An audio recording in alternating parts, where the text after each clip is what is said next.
الحمد لله رب العالمين والعاقبة للمتقين والصلاة والسلام على سيد الأنبياء والمرسلين سيدنا وحبيبنا وقدوتنا وإمامنا محمد بن عبد الله وعلى آله وصحبه أجمعين أما بعد. قال تعالى في كتابه المجيد والفرقان الحميد: أعوذ بالله من الشيطان الرجيم بسم الله الرحمن الرحيم.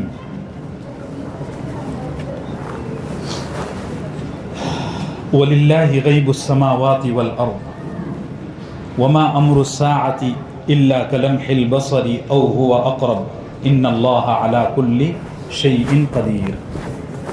صدق اللہ العظیم.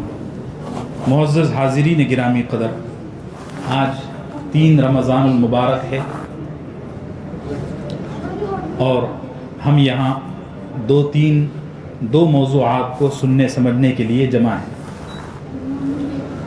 اللہ ہماری رمضان کی تمام عبادات کو قبولیت بخشے اور اس مجلس کو برکت رونق بخشے. گزشتہ کل قیامت کی علامات کے سلسلے میں اور قیامت کے سلسلے میں کچھ ضروری باتیں آپ کی خدمت میں پیش کی گئیں. قیامت ہمارے عقائد کا، ہمارے بلیفز کا ایک اہم ترین حصہ ہے اور اس عقیدے کے بہت اچھے اثرات انسانوں پر ظاہر ہوئے ہیں. چنانچہ ایک ایسا آدمی جس کو کسی کے سامنے کھڑے ہو کر جواب دینے کا احساس ہو اور ایک ایسا آدمی جس کو کوئی جواب دہی کا احساس نہ ہو، ان دونوں میں بڑا فرق ہوگا. ہمارا کیا عقیدہ ہے کہ ہم کو مر کر اللہ کے سامنے دوبارہ کھڑے ہونا ہے اور ہر عمل کا حساب چکانا ہے. اور دنیا کے جو دوسرے عقائد ہیں ان کا یہ ہے کہ مر مرا کر مٹی ہو گئے، بھسم ہو گئے، ختم ہو گئے. تو اسی لیے مسلمان آخری درجے میں ہی صحیح، اگرچہ کہ اب بے غیرتی اور ایمانی عقائد کی کمزوری کی وجہ سے وہ چیزیں دیکھنے میں نہیں آتی، لیکن آخری درجے میں کہیں نہ کہیں مسلمانوں میں یہ چیز ملتی ہے کہ ان کو اللہ کے سامنے جواب دینے کے ڈر سے بہت سارے گناہوں سے بچنے کی توفیق ہو جاتی ہے. ہم نے عام بول چال میں کہتے ہیں تیرے کو اللہ سے ڈر نہیں لگتا؟ کم سے کم مرنے کے بعد کا تو سوچ لے، ایک دن مرنا ہے. یہ جو محاورے ہیں، یہ جو جملے ہیں، اس سے اندازہ ہوتا ہے کہ عقیدہ قیامت کی وجہ سے انسانوں میں ڈسپلن اور تنظیم اور ڈھنگ سے رہنے کا مزاج پیدا ہوتا ہے. اللہ ہم سب کو یہ عقیدہ مضبوط کرنے کی توفیق نصیب فرمائے.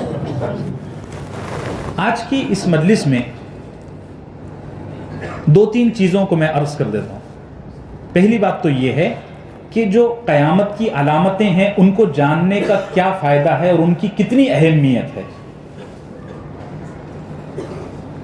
قیامت کے بارے میں تو باتیں ہو گئی. اب علامات قیامت جو ہمارا اصل ٹاپک ہے، ان علامات کو جاننے کی دین میں اور شریعت میں کتنی اہمیت ہے. آپ ذرا اندازہ لگائیے کہ حضرت ابو زید انصاری، سب کہہ دو رضی اللہ عنہ، وہ فرماتے ہیں کہ ایک دفعہ رسول اللہ صلی اللہ علیہ وسلم مغرب فجر کے بعد منبر پر چڑھے، بولتے رہے یہاں تک کہ ظہر کی اذان ہو گئی. پھر ظہر کی نماز سے فارغ ہو کر منبر پہ چڑھے، پھر بولتے رہے یہاں تک کہ عصر ہو گئی. پھر عصر کے بعد منبر پر چڑھے، بولتے رہے یہاں تک کہ مغرب ہو گئی. پھر مغرب کے بعد منبر پر کھڑے ہوئے، پھر بولتے رہے یہاں تک کہ عشاء ہو گئی. حضرت ابو زید انصاری جو اس مجمع میں شریک تھے، ان سے کسی نے پوچھا کہ سارا دن جو بولتے رہے تو کیا کہا؟ انہوں نے کہا کہ قیامت کی نشانیوں پر بات کی۔ نبی صلی اللہ علیہ وسلم بہت کم بات کرتے تھے، بہت کم۔ لوگ ترس جاتے تھے کہ ہم رسول اللہ صلی اللہ علیہ وسلم کی آواز مبارک سنیں۔ کان رسول اللہ صلی اللہ علیہ وسلم طویل الصمت، نبی صلی اللہ علیہ وسلم کی ایک بڑی سنت ہے کہ آپ بہت لمبا خاموش رہتے تھے، بہت دیر تک۔ اتنا زیادہ خاموش رہنے والا شخص اتنا زیادہ بول رہا ہے تو پتہ کیا چلا کہ کوئی اہم ٹاپک ہے۔ ہاں، اندازہ ہو رہا ہے اہمیت کا۔ میں یہ اس لیے عرض کر رہا ہوں اصل میں کہ بعض دفعہ یہ خیال آتا ہے کہ اس موضوع پر بات کرنے کی کیا ضرورت ہے، ایسے وسوسے آتے ہیں۔ ضرورت یہ ہے کہ نبی صلی اللہ علیہ وسلم نے اس کی ضرورت کو محسوس کیا تو ہم کو بھی کرنا ضروری ہے۔ آپ ایک اور چیز سے اندازہ لگائیے کہ محدثین نے اپنی کتابوں میں ان احادیث کو باقاعدہ جمع کر کے ایک چیپٹر کی شکل دی جو اس موضوع سے جڑی ہوئی ہیں، کیونکہ یہ احادیث 1 2 10 20 25 50 کی شکل میں نہیں ہے، سینکڑوں کی تعداد میں ہے۔ اسی کے پیش نظر محدثین نے ان احادیث کو جمع کر کے ایک چیپٹر کی شکل دی۔ آپ حدیث کی کتابیں اٹھا لو، صحیح بخاری ہے، صحیح مسلم ہے۔ ابھی یہ جو حضرت ابو زید کی میں نے روایت پیش کی آپ کے سامنے، یہ ساری روایت مسلم شریف میں ہے۔ ایسی کئی، کتاب الفتن، کتاب اشراط الساعہ، کتاب الملاحم کے نام سے آپ حدیث کی کتابوں میں دیکھیں گے کہ کثرت سے ایسی احادیث ملتی ہیں۔ اس سلسلے میں صحابہ کا کیا معمول تھا؟ اس سلسلے میں صحابہ کا کیا معمول تھا؟ ایک صحابی ہیں حضرت سیدنا حذیفہ ابن یمان رضی اللہ عنہ، یہ خود اپنے بارے میں کہتے ہیں کہ نبی صلی اللہ علیہ وسلم کے پاس لوگ سوالات پوچھنے آیا کرتے تھے تو لوگ اکثر و بیشتر خیر کے بارے میں پوچھتے تھے کہ یا رسول اللہ یہ عمل کرنے سے کتنا ثواب ملے گا، حج کا کتنا ثواب ہے، عمرے کا کتنا ثواب ہے، تسبیحات کا کتنا ثواب ہے، نماز کا کتنا ثواب ہے، وغیرہ وغیرہ۔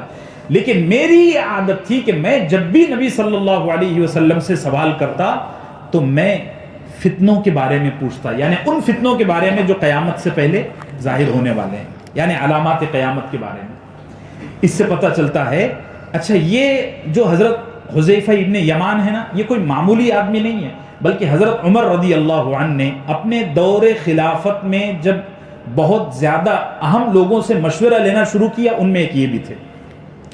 اور حذیفہ ابن یمان کی میں آپ کو اہمیت بتاؤں، یہ جو قرآن ہم پڑھتے ہیں نا، یہ اس پرنٹڈ شکل میں آج حضرت سیدنا حذیفہ ابن یمان کے مشوروں کا نتیجہ ہے۔ ایک جنگ ہوئی، جنگ یمامہ، حضرت عمر کے دور میں۔ اس جنگ میں 70 حفاظ صحابہ شہید ہو گئے، کیونکہ اس وقت تک قرآن ایسا چھپا ہوا نہیں تھا۔ مدینہ منورہ میں امی عائشہ کے گھر میں صرف ایک کاپی تھی، بس ایک کاپی، وہ بھی ہڈیوں پر، پتھروں پر اور چمڑوں پر لکھا ہوا تھا۔ پیپر تو اس زمانے میں بہت کم ملتا تھا۔ زیادہ تر لوگوں کو، صحابہ کو قرآن یاد تھا اور اسی پر بھروسہ تھا کہ سب کو تو یاد ہے، کیا ضرورت ہے۔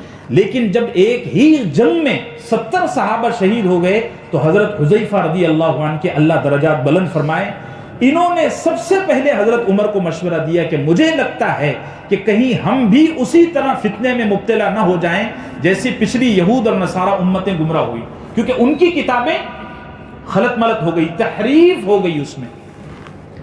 میری یہ رائے ہے کہ آپ کے پاس جو اس وقت قرآن کا پرنٹڈ نسخہ ہے، چھپا ہوا قلمی نسخہ ہے، اس کو زیادہ سے زیادہ لکھا جائے، اس کو شائع کیا جائے، اس کو پبلش کیا جائے۔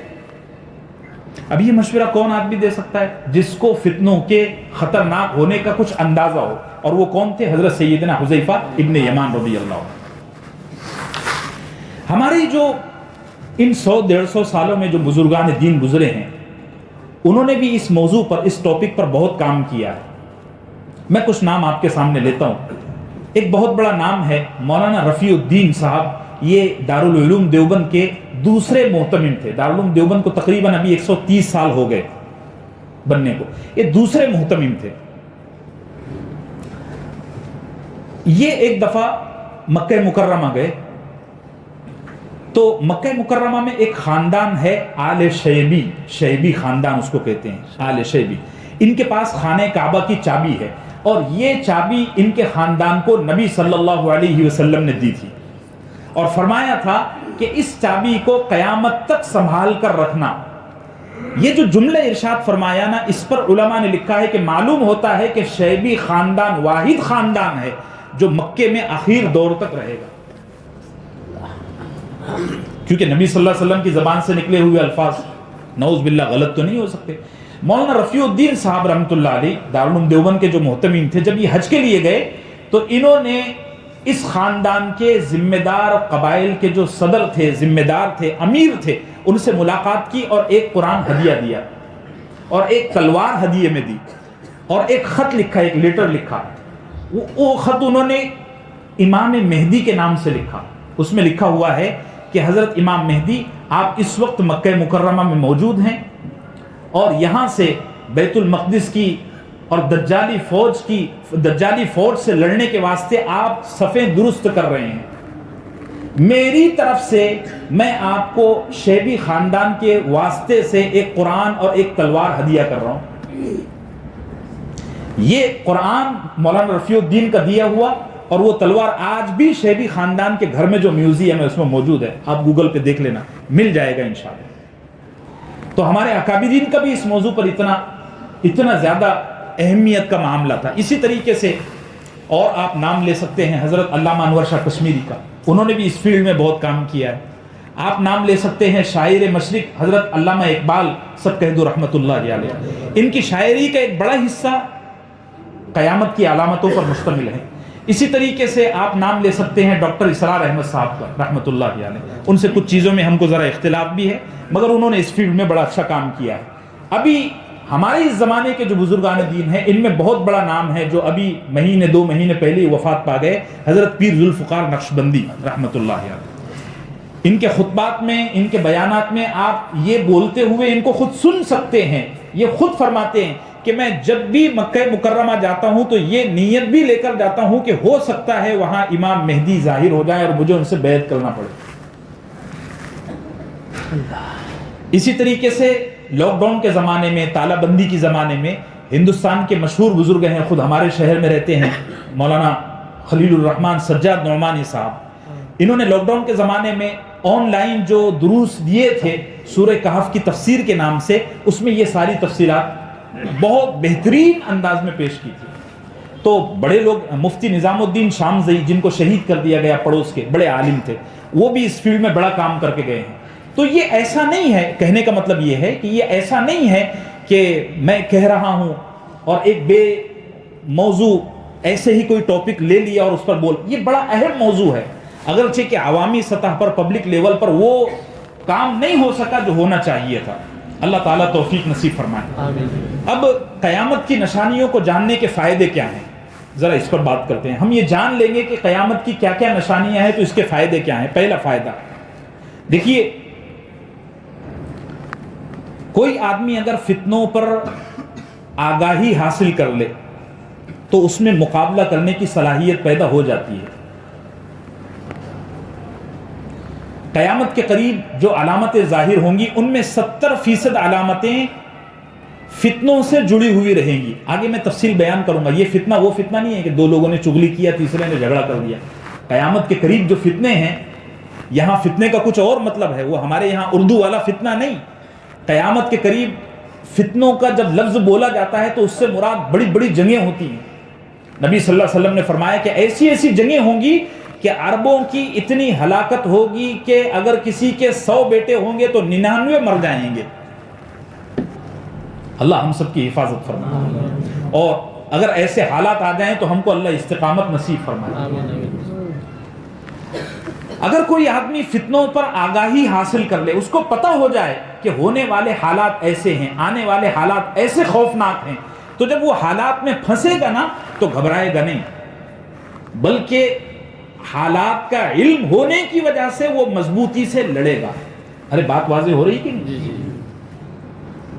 مثال کے طور پر خدا نخواستہ اگر کسی بلڈنگ میں ہم کو جانا ہو اور اس بلڈنگ کے بارے میں ہم کو پتا ہو کہ اس بلڈنگ کے فلاں دروازے کے کونے میں ایک بل ہے جہاں اژدھا رہتا ہے، تو ہم جب وہاں سے گزریں گے تو بے پرواہی میں نہیں گزریں گے، تیاری کے ساتھ گزریں گے.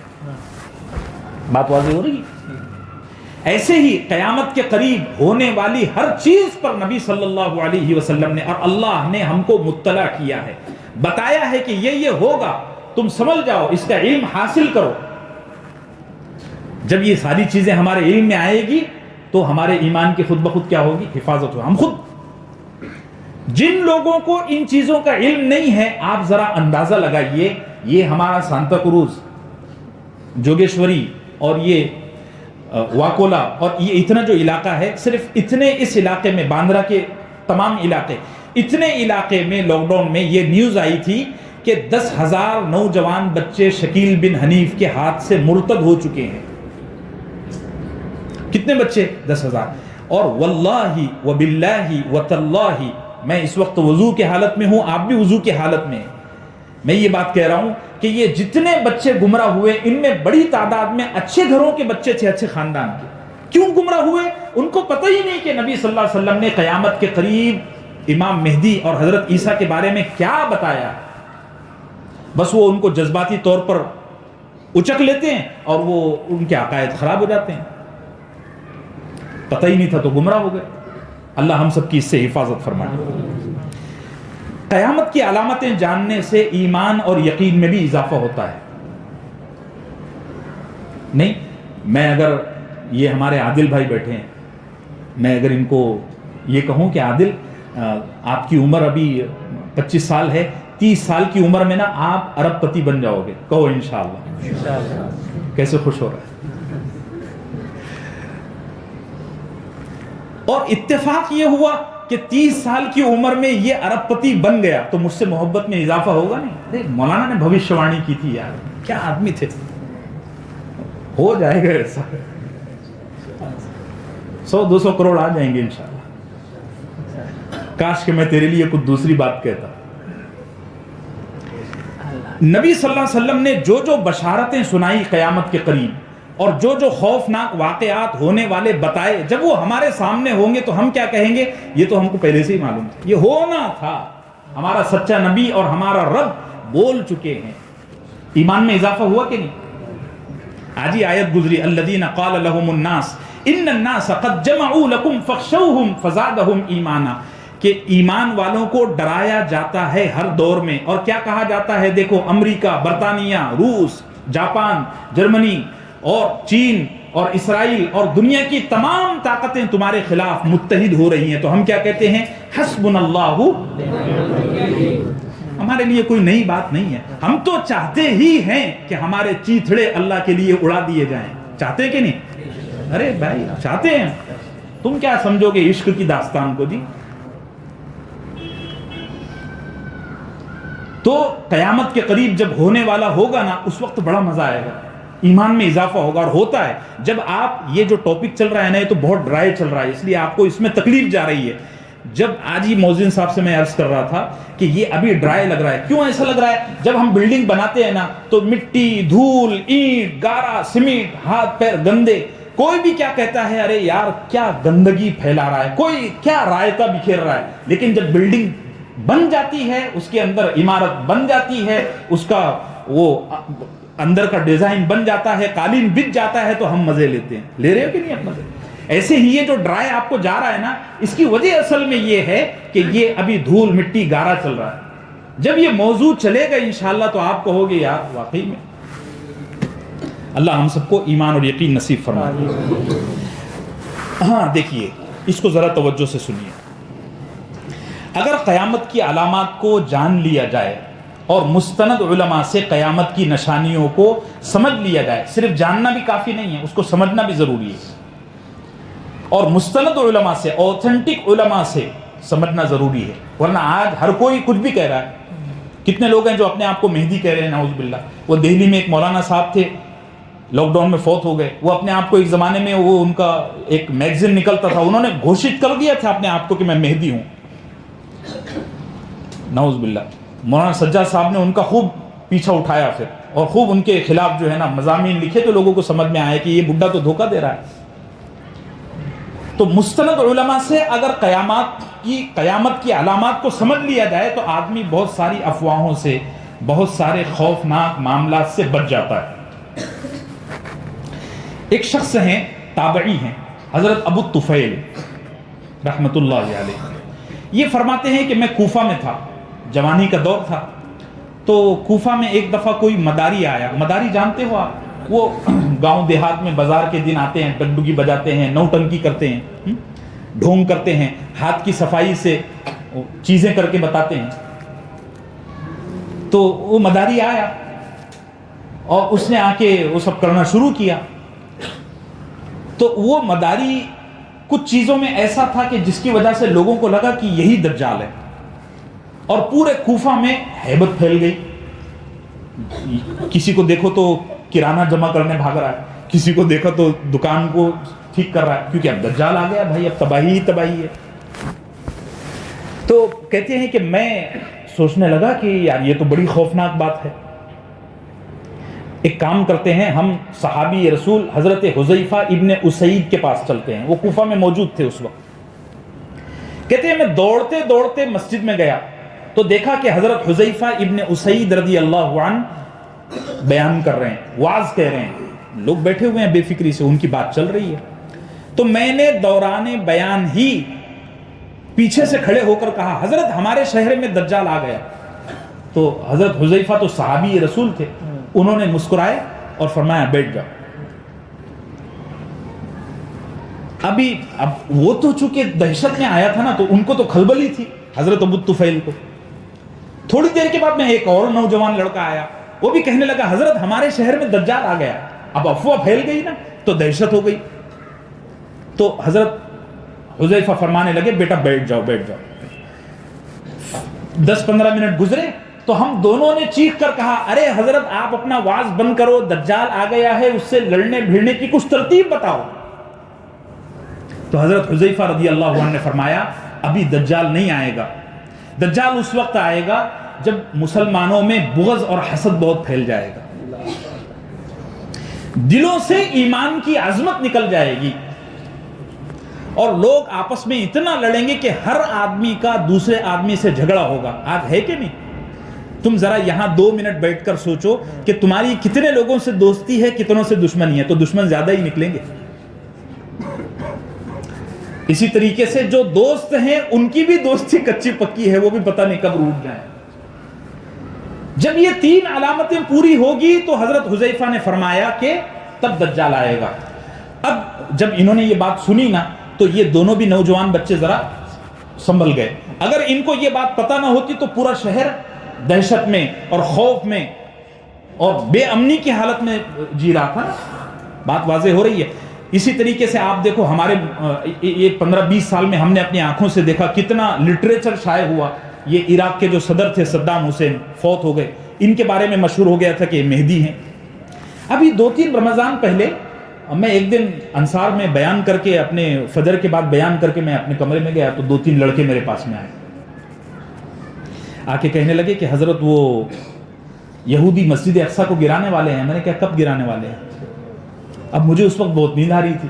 میں نے کہا کب گرانے والے ہیں؟ تو کہنے لگے کہ وہ انہوں نے ایک ریڈ کلر کی گائے کو ذبح کیا ہے, اور ہم نے سنا ہے کہ وہ جب اس گائے کو ذبح کرتے ہیں تو پھر مسجد اقصیٰ کو گرانے والے ہیں. میں نے کہا کچھ نہیں ہوگا, ابھی بے فکر آپ جاؤ سو جاؤ, میرے کو بھی سونے دو. وہ پھر دوسرے سے آگے, پھر تیسرے سے آگے, اور پھر میسج بھی کیے. اب وہ بچہ میرے پاس آتے بھی رہتا تھا کام کاج کے لیے, کچھ ضروری سامان لانا منگانا ہوتا, تو وہ بہت ہی زیادہ بزد ہو گیا. دانش ہے اس میں, کل پرسوں دکھا تھا غالباً وہی بچہ, تو وہ بزد ہو گئے ہے بیٹا. اس کو بڑی فکر تھی دجال کی. تو اب رمضان میں بڑا آدمی مشغول ہوتا ہے, ایک مسئلے کا جواب دینا بھی اس وقت دل نہیں کرتا. ایک تو 20 رکعت نمازیں تراویح پڑھانا ہوتی ہے, اور یہ تو مسئلے کا جواب دینا بڑا مشکل کام ہے. کسی کے دین کو خراب کرنے کی ذمہ داری ہے, مسئلے کا جواب دینا بڑی ذمہ داری ہے. تو میں نے اس کو ٹالا. اب میرے کو بھی معلوم نہیں کہ یہودی کیوں گائے کاٹ رہے ہیں, کیا ہے. مجھے یہ کہ بھئی گائے کاٹ رہے ہیں, گوشت کھانا ہوگا اس لیے کاٹ رہے ہیں, اس سے زیادہ کیا ہو. لیکن یہ بچے اتنے سیریس ہو گئے. جب 15-16 رمضان گزر گئے تو مجھے کچھ موقع ملا تو میں نے یوٹیوب کو ذرا ٹچ کیا. میں نے کہا دیکھ لیتے ہیں. تو وہ پورا یوٹیوب بھرا ہوا ہے, اور آخر میں اس نتیجے پر پہنچا کہ یہ صرف ایک جھوٹی افواہ ہے. وہ یہودیوں کا ہر سال کا تہوار ہے, وہ کچھ لال گائے کو لاتے ہیں اور کسی پہاڑی پر لے جا کر ذبح کرتے ہیں. اس پر کسی نے افواہ اڑا دیا کہ یہ اب مسجد اقصی کو گرائیں گے, کیونکہ جب 3 گائے ان کو مل جاتی ہے اور جب اس کو کاٹتے ہیں تو پھر وہ گرائیں گے. ارے کیا بے وقوفی ہے. ابھی 2-3 سال پہلے ایک ویڈیو وائرل ہوا کہ وہ مکہ مکرمہ میں ہریالی اگ گئی ہے اور قیامت آنے والی ہے. میں نے کہا یار ابھی نہیں آنے والی ہے قیامت. وہاں ہریالی ہر سال بارش کے بعد اگتی ہے, ایسی کوئی نئی بات نہیں ہے. آپ تاریخ اور سیرت کی کتابیں پڑھیے, آپ کو پتہ چلے گا. تو اگر آدمی قیامت کی علامات کو صحیح طریقے سے جان لے تو ان تمام افواہوں سے, ان تمام دہشتوں سے وہ بچ جائے گا انشاءاللہ. ہاں, ایک اور بات, مثال کے طور پر کوئی آدمی کو بتا دیا جائے کہ تیرے پیٹھ کے پیچھے ایک دھماکہ ہونے والا ہے, تو جب دھماکہ ہوئے گا نا تو وہ بے فکر رہے گا. لیکن اگر نہ بتایا جائے اور دھماکہ ہو گیا تو دل کا دورہ پڑ سکتا ہے کہ نہیں بات. ایکسیڈنٹلی جب چیزیں ہوتی ہے تو آدمی, دھماکہ تو بہت دور کی بات ہے, تھوڑی سی پھسپھسی بھی کچھ ہو گئی وہ گھبرا جائے گا. ایسے ہی قیامت کے قریب جو چیزیں ہونے والی ہیں اگر ان کا علم رہے, معلومات رہے, فہم رہے, تو جب وہ چیزیں ہوگی تو آدمی گھبرائے گا نہیں انشاءاللہ, ہمت سے کام لے گا. اور ایک بات, قیامت کی بعض علامتیں ایسی ہیں کہ جن میں نبی صلی اللہ علیہ وسلم نے ایمان والوں کو بڑی بڑی بشارتیں سنائی ہیں, بہت بڑی بڑی بشارتیں. جیسے حضرت امام مہدی کے لشکر میں جو لوگ شامل ہوں گے قیامت کے دن, وہ کن کے ساتھ اٹھائے جائیں گے معلوم ہے؟